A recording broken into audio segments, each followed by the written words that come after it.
Bonjour mesdames et messieurs, bienvenue sur Juste pour comprendre, votre émission produite par la radio Urban FM qui a vocation de vous aider à comprendre un certain nombre de faits qui peuvent se dérouler au niveau national ou des événements ou encore des situations qui se présenteraient au niveau de l'actualité nationale. Et c'est pourquoi aujourd'hui nous sommes une nouvelle fois au stade de l'amitié sino-gabonaise où se déroule, où se tient le dialogue national inclusif qui a commencé le 2 avril dernier et qui va s'achever le 30 avec la remise du rapport final au président de la transition. Aujourd'hui, une fois de plus, nous allons donner la possibilité au commissaire, à la suite de la plénière générale qui a vu la présentation des rapports finaux des différentes commissions, de pouvoir s'exprimer et nous dire exactement ce qui a été discuté en interne dans les sous-commissions et dans les commissions et qui a fait l'objet d'une, on va dire, officialisation aujourd'hui.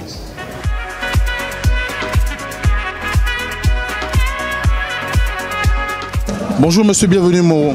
Bonjour.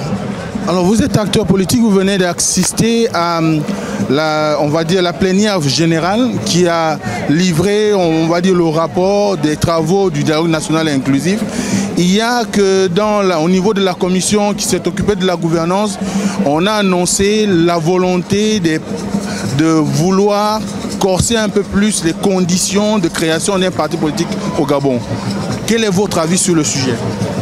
Mon avis sur le sujet, je pense que d'abord c'est une bonne intention, parce que en fait depuis 1990, quand le Gabon a décidé de rentrer en multipartisme, c'est l'ancien parti politique au pouvoir en fait également qui s'est mis à fabriquer des petits partis sans respecter les conditions, alors qu'en 91 à l'Assemblée nationale, les conditions avaient été clairement mises en place, mais n'ont jamais été respectées, et le ministère de l'Intérieur avait pris l'habitude de fabriquer et d'accepter des partis politiques à travers la famille, ainsi de suite.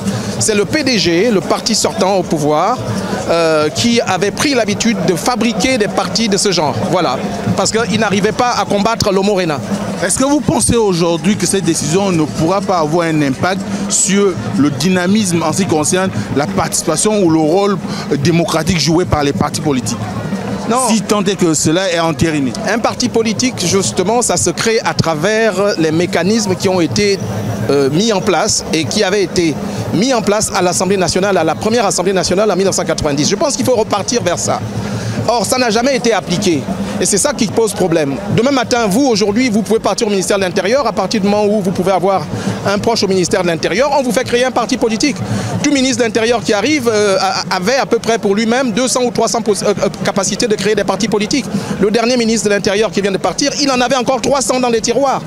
Donc, je pense que il faut être sérieux. Un parti politique, c'est sérieux. Des Gabonais veulent se retrouver. Et je pense que quand on se met aujourd'hui à corser les conditions justement de création des partis politiques, c'est une bonne chose. Les partis historiques qui ont permis à ce que la démocratie revienne. Et je pense qu'on ne va pas jeter le bébé avec l'eau du bain. C'est une question qui est fondamentale qui a été posée. Je pense qu'on va revoir exactement la mécanique ou alors le mécanisme qui va dorénavant prévaloir sur la création des partis politiques et peut-être des partis politiques qui n'ont rien à voir avec ça. Pour ce qui concerne le Morena, qui a un parti qui a une histoire, nous pensons que nous avons notre place et nous saurons nous faire valoir. Est-ce que le recherché peut-être la diminution du nombre de partis politiques? On sait que dernièrement on parlait de 104 partis. Est-ce que vous pensez que ça va rendre beaucoup plus la démocratie gabonaise ou le multipartisme au Gabon dynamique? Je vous redis bien que c'est le ministre de l'Intérieur, le dernier ministre de l'Intérieur du gouvernement d'Ali Bongo. Il l'avait dit lors d'une réunion à Arambo qu'il en avait encore 200 partis politiques dans les tiroirs. Donc 104 plus 200, ça fait 304 partis politiques qu'il a en fait. Et donc c'est le PDG et dans leur gouvernance qui avait pris cette habitude. Dès lors qu'on s'est accordé de revenir sur les conditions de création de partis politiques, je pense que les choses vont revenir à la normale sur l'aspect des créations des partis politiques. Je m'entends bien. Alors, on vient de suivre ensemble la lecture des rapports des différentes commissions. Vous étiez commissaire dans la commission politique. Est-ce qu'aujourd'hui, vous sortez de ce dialogue national inclusif satisfait des recommandations qui ont été faites? Vraiment très satisfait. Je peux même dire que la commission politique a été la commission la plus courageuse, dans ce sens qu'elle a annoncé des mesures fortes Par exemple, une mesure comme la suspension des partis politiques, une mesure comme frapper certaines personnes d'inéligibilité, je suis vraiment satisfait.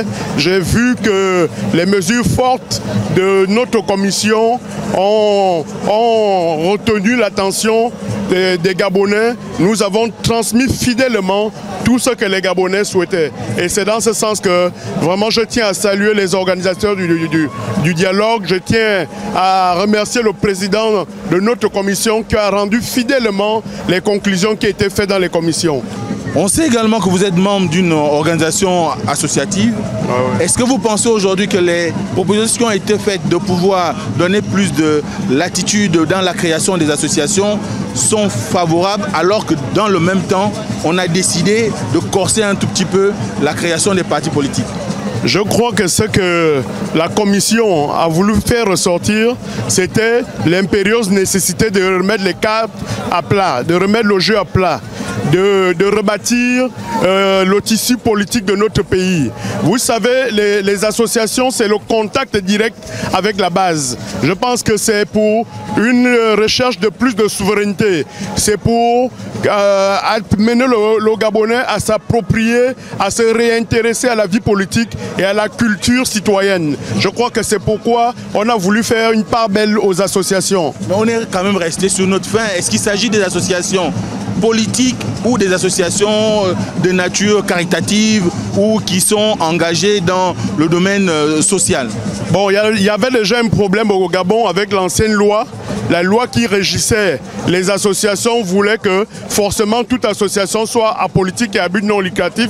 Donc là encore, il y aura un effort pour le législateur de redéfinir les choses. Mais je pense que le plus important, c'était tout simplement à ce qu'à travers les associations, le peuple gabonais se réapproprie de la politique, qui est un métier noble, c'est l'organisation de la cité. Donc c'était pour ramener le peuple gabonais et en même temps aussi donner un peu plus de légitimité, le contact direct. Il faut que nos populations s'intéressent à la vie publique et au débat public.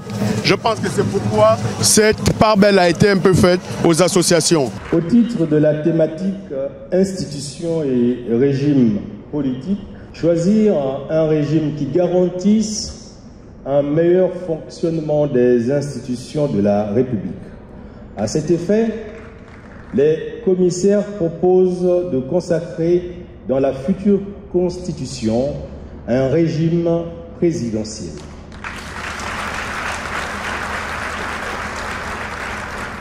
Durcir les conditions de création des partis politiques,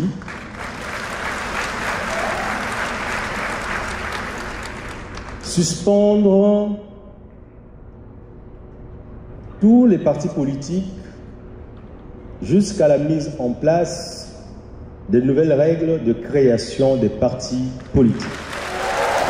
Vous avez assisté aux travaux du dialogue national inclusif et on se rappellera qu'en 2023, vous étiez un des chantres de la transition. Quel est votre regard aujourd'hui après le coup de libération ou le coup d'État du CTRI?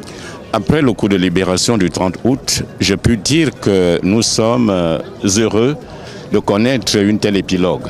Parce que nous avons donc, vous l'avez si bien dit, défendu la transition politique et pacifique au Gabon. Elle est arrivée par l'entremise de nos forces de sécurité et de défense. Nous en sommes très fiers. Nous en sommes très fiers. Maintenant, nous venons de terminer les travaux du dialogue national qui a abordé un certain nombre de sujets d'intérêt national. Et je puis vous dire que dans l'ensemble, nous partageons toutes les conclusions qui ont été émises par les commissaires, à l'exception, je le dis bien, à l'exception de la suspension des autres partis politiques autres que le PDG. Monsieur le Président, est-ce que vous parlez si bien de cette suspension du Parti démocratique gabonais qui a été évoqué ou qui a été proposé, mais il y a qu'aujourd'hui, il y a le désir de pouvoir resserrer un tout petit peu les conditions de création des partis politiques au Gabon. Quel est votre regard sur le sujet ? Nous sommes tout à fait d'accord, nous en avons discuté longuement d'ailleurs, que tout le monde et tous les commissaires de notre sous-commission étaient d'avis qu'il faut effectivement réduire le nombre de partis politiques, mais en prenant des lois. des lois normatives qui tiennent compte de ce qui existe aujourd'hui. Il est évident qu'un petit pays comme le nôtre, compter 104 partis politiques, c'est quelque peu aberrant. Mais nous savons dans quelles conditions ces partis ont été créés par le régime déchu. Donc, tous les partis politiques ne peuvent pas subir les affres du dialogue en se disant qu'il faille les suspendre. Mais nous savons très bien qui était responsable de la situation actuelle de notre pays. Donc, il ne faut pas avoir peur de pointer du doigt le véritable responsable. On veut faire dans le mélange de genre, en mettant tout le monde dans le même paquet, mais nous savons très bien qui est le responsable. Mais à qui on rend service en le faisant? Je ne crois pas qu'on rend service au CTRI et encore moins au président de la transition parce que, aux yeux du monde, il apparaîtra comme un dictateur. Quelqu'un qui a trouvé des partis politiques et qui vient à les supprimer, mais ce n'est pas pour rendre service à ce monsieur, au président de la transition, que nous appuyons dans tout ce qu'il fait, mais à ce niveau précis, je crois savoir interpeller sa sagacité pour que la suspension des autres partis politiques n'y intervienne pas. Pourquoi? Parce que vous avez vu dans la salle, nous avions la communauté internationale. Cette communauté internationale, lorsqu'on a annoncé la suspension des partis politiques, elle a fait grise mine. Ça veut dire qu'elle n'a pas approuvé qu'en régime démocratique, qu'on vienne à suspendre les partis politiques en régime d'exception, alors qu'il n'y a pas eu un sujet qu'on pourrait attribuer aux partis politiques en dehors de ceux qui ont géré. De suspendre tout le monde comme ça, c'est une décision à la limite dictatoriale. Est-ce qu'on peut dire que ce choix va considérablement affecter le dynamisme de la vie politique nationale? Mais bien évidemment, nous sommes dans un pays démocratique. L'article 6 de la Constitution est clair. Les partis politiques contribuent au suffrage universel, concourent au suffrage universel. Il en est de même, il faut le préciser, dans l'article 6 de la Charte. Il dit que les partis politiques se constituent librement et sous le respect des normes en vigueur dans notre pays. Or, nous avions deux normes qui cadraient les travaux, c'est-à-dire la Constitution de 91 et la Charte de la transition. Alors, à partir du moment où une décision va heurter l'une ou l'autre norme, cette décision sera nulle et sans effet. Alors, comment les Gabonais doivent percevoir désormais le jeu démocratique dans notre pays au sorti du dialogue? En tout cas, ce qui a été fait, c'est pour rendre le jeu démocratique un peu plus fluide. On n'a pas fait le rendu total de ce qui a été fait. Nous pensions également qu'en plénière générale, on aurait dû poser des questions. Ceux qui avaient des réactions devaient réagir, mais on nous a lu des rapports et on nous a demandé, bon, mettez-vous debout, on adopte. Donc, ça ne se passe pas comme ça. Il y avait certainement des choses à redire dans le rendu de ce qui a été fait. Mais, de façon globale, je continue à le dire, les travaux se sont déroulés dans une ambiance bon enfant, en toute convivialité, mais nous ne voulons pas qu'on mette véritablement des cailloux dans les souliers du président de la transition en amenant ce problème. Il faut le dire également, je le précise, c'est que si on a réussi à lever des sanctions qui pesaient sur le Gabon au niveau de la CAC, c'est parce que les partis politiques ont parlé d'une même voix pour essayer de défendre la nation. C'est à ce titre que vous avez vu le facilitateur remercier les partis politiques, les leaders des partis politiques qui ont tout fait pour soutenir le CTRI et soutenir la nation. Maintenant qu'on vienne à les zigouiller comme ça sur l'autel du dialogue, je pense que les gens n'ont pas maîtrisé ou alors n'ont pas à long terme les conséquences qui pourraient en découler. Est-ce que vous pensez aujourd'hui qu'avoir abandonné le sujet de la Cour constitutionnelle à la constituante qui pourrait se mettre en place dans les prochains jours était une bonne idée ou simplement que peut-être il n'y avait pas de possibilité pour discuter de long en large sur le sujet? Véritablement, je voudrais dire que par moment, on a compris que certains avaient peur de prendre un certain nombre de décisions. Nous avons choisi un régime présidentiel. On n'a même pas parlé de la durée des mandats, on n'a pas parlé d'autres choses qui ont été dites. Voilà, on a fait un morceau choisi d'un certain nombre de choses qui ont été dites juste pour marquer, mais le peuple gabonais attendait une décision sur la Cour constitutionnelle. Ils ont fait beaucoup de contributions là-dessus. Ne pas se décider à ce dialogue, pour moi, est un aveu d'impuissance. Et là, ce n'est pas normal, c'est un mauvais signal que nous donnons auprès de la population gabonaise, qui ne comprendrait pas que la Cour constitutionnelle qui a été qualifiée de tour de Pise par le président de la transition et par l'ensemble de la classe politique nationale ait été laissée comme si rien ne s'était passé. Voilà un peu les interrogations qui taraudent notre esprit et nous nous posons la question, est-ce que c'est la constituante qui décidera finalement en lieu et place de la volonté populaire? On vous connaît au niveau de vous avez une notoriété au niveau de la place publique au Gabon. Vous avez été choisi comme expert au niveau du dialogue national inclusif. Comment avez-vous apprécié l'ensemble des débats et des travaux qui ont été menés ici? Ce que je puis dire à cette heure précise, c'est que je suis comblé. Je suis fier d'être Gabonais. Parce que j'avais perdu cette notion, c'est-à-dire je n'étais plus fier d'être Gabonais. Mais aujourd'hui, et cela depuis le 30 août dernier, et avec les conclusions des travaux du dialogue national inclusif, je me sens gonflé, je me sens très fier d'être Gabonais. Pourquoi? Parce que moi j'ai participé à la sous-commission réforme et organisation de l'État. Nous avons fait un travail, pas pour nous, même pas pour vous, mon fils, mais surtout pour vos enfants, c'est-à-dire nos fils, nos petits-fils, c'est-à-dire dessiner le Gabon tel que nous le voulons, tel que nous le souhaitons, les 10, 15, 20, 30 prochaines années. Et honnêtement, les conclusions me satisfont. Et je crois que le président de la transition, le général Brice Clotaire Oligui, qui a initié ce dialogue, va transformer en musique toutes les recommandations qui ont été faites. Et c'est à ce prix que nous allons avoir un nouveau Gabon, en rompant avec l'ancien système. Le rapporteur général du bureau du dialogue national inclusif a demandé à ce que les Nations Amies respectent les Gabonais, parce que les Gabonais ne veulent que du respect à leur égard. Est-ce que ça veut dire qu'il y a un tournant vers un patriotisme extrémiste, où nous sommes désormais dans une situation où les Gabonais se rendent pleinement compte que sans eux à l'ouvrage, le pays n'avancera pas?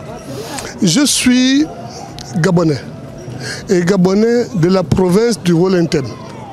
Il fut un moment, quand la Guinée équatoriale a connu des problèmes, tous les Équatos avaient presque fui de leur pays et s'étaient réfugiés principalement au Wolentène et un peu dans tout le Gabon. Et c'était devenu une injure de dire que tu es Équato.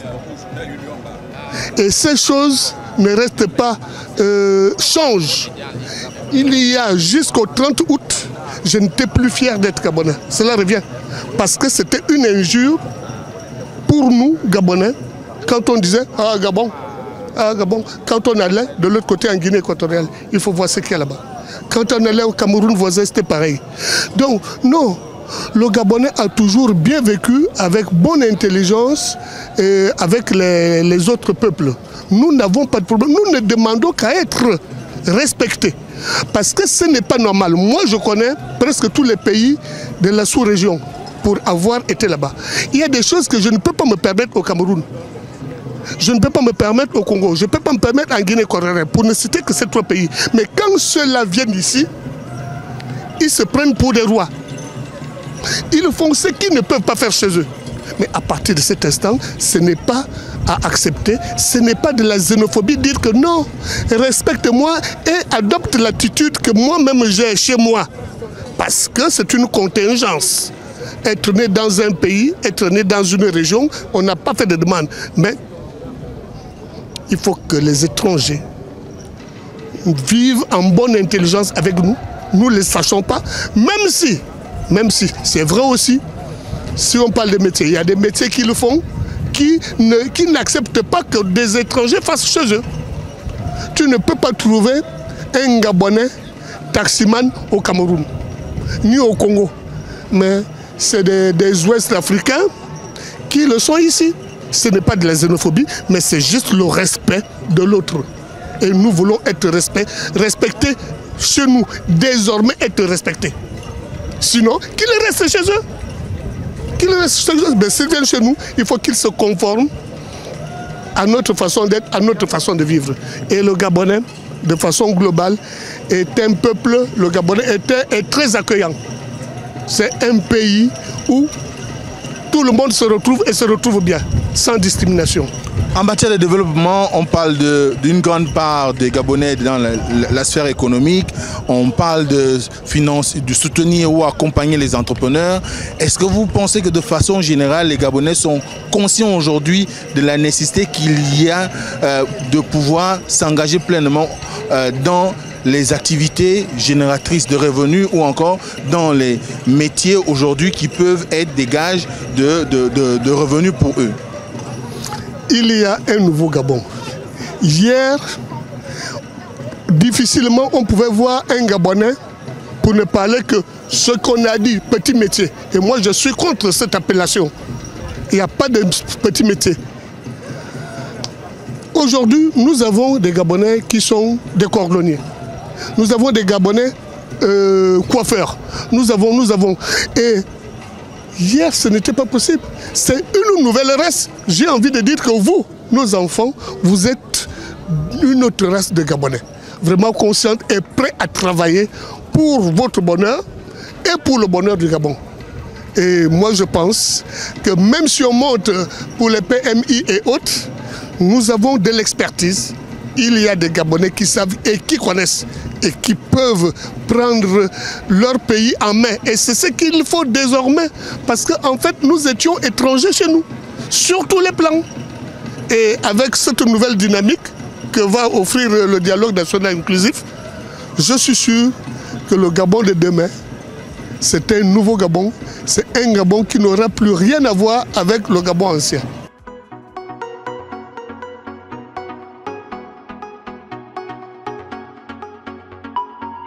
Alors, vous avez assisté au dialogue national inclusif qui s'est voulu un cadre où vous avez parlé de tout, abordé toutes les questions en rapport également avec les contributions qui ont été faites par les Gabonais. Quelle est votre appréciation générale de l'ensemble des travaux? Ben, je crois que les travaux se sont très bien passés, étant donné que nous avions comme support, comme base, les contributions des Gabonais. Donc, nous n'avons fait que voir et disons que pouvoir les rassembler et pouvoir mettre des mots, quelques explications et pouvoir bien les intituler.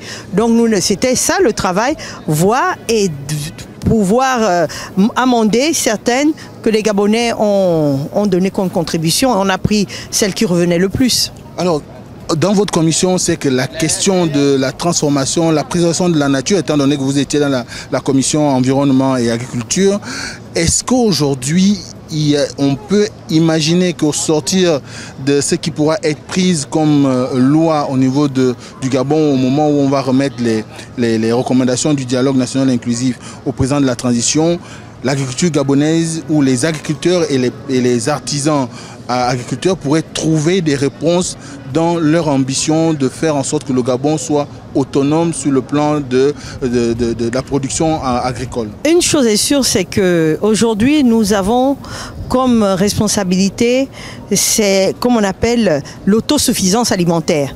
L'autosuffisance alimentaire et la sécurité alimentaire. Donc, dans notre commission, nous avons vraiment au niveau de l'agriculture traité de cela. Nous voulons que ce soit les Gabonais qui produisent et qui produisent bien, sans pesticides, qui sont interdits, et ne pas laisser notre assiette entre les mains des étrangers qui nous vendent de la nourriture en bordure de route, remplie de pesticides et autres ingrédients qu'on ne peut pas vraiment surveiller. Donc nous avons demandé à la Gaza de jouer son rôle, et bien sûr au niveau nous avons vu quelles sont les cultures vivrières ou maraîchères qui peuvent avoir une durée comme on dit, de maturation de la semence à la récolte de 3 mois, 6 mois, 1 an, pour que l'année prochaine, nous puissions dire aux Gabonais, dans tel domaine, par exemple de la tomate, aujourd'hui, nous n'importons plus, c'est Made in Gabon. Nous voulons le Made in Gabon. Et bien sûr, nous avons été au niveau de, quand on dit l'environnement, il y a la forêt. Le problème de la forêt, des étrangers qui sont dans les forêts, qui coupent les arbres n'importe comment. Nous allons demander à exhumer la SNBG. Nous avons parlé au niveau par exemple, du poisson. Vous Vous savez, c'est un peu ça mon combat. Vous voyez dans les Kapal, quand vous allez, vous voyez quoi? Vous voyez que des étrangers qui nous vendent du poisson et qui pêchent. Alors qu'il y a une subvention de l'État gabonais au travers de la caisse de stabilisation et de péréquation Caisse Stable qui donne à un prix forfaitaire le carburant à ces pêcheurs qui sont supposés les reverser sur le marché à un prix moins de 1500 au plus 1800. Nous voyons que des fois le poisson arrive à 4000 francs le kilo, ce qui n'est pas normal. Pire encore, les personnes qui nous les vendent, ce n'est pas nos sœurs gabonaises ou nos frères gabonais, ce sont des étrangers. Ça, il faut revoir ça. Il faut revoir ça parce que le Gabonais ne peut pas financer, c'est-à-dire accompagner les pêcheurs et les populations n'en profitent pas. Bien sûr, nous avons vu aussi le cas de nos forêts qui sont poreuses. Nous voyons des étrangers, même on a vu le cas de là où il y avait de l'or, là-bas où il n'y avait que des étrangers, des Camerounais, des Congolais, qui étaient en train d'exploiter l'or gabonais de manière anarchique. Non, nous voulons que nos forêts soient protégées et nous voulons revoir les concessions qui ont été données par le régime en place, qui a été déchu là, on n'avait aucun contrôle de nos forêts, on donnait les forêts aux Chinois et autres qui coupaient les arbres sans les replanter, alors que nous, au Gabon, nous sommes un bon élève au point de vue de la défense de l'environnement. Bien sûr, nous avons parlé des poubelles, de l'insalubrité. L'insalubrité au Gabon, elle est insupportable. Et nous avons demandé la délocalisation de Midoubé, nous avons demandé à ce que l'incivisme s'arrête et que nous puissions, les bassins versants soient revus. Nous avons vraiment vu changer l'environnement de vie des Gabonais.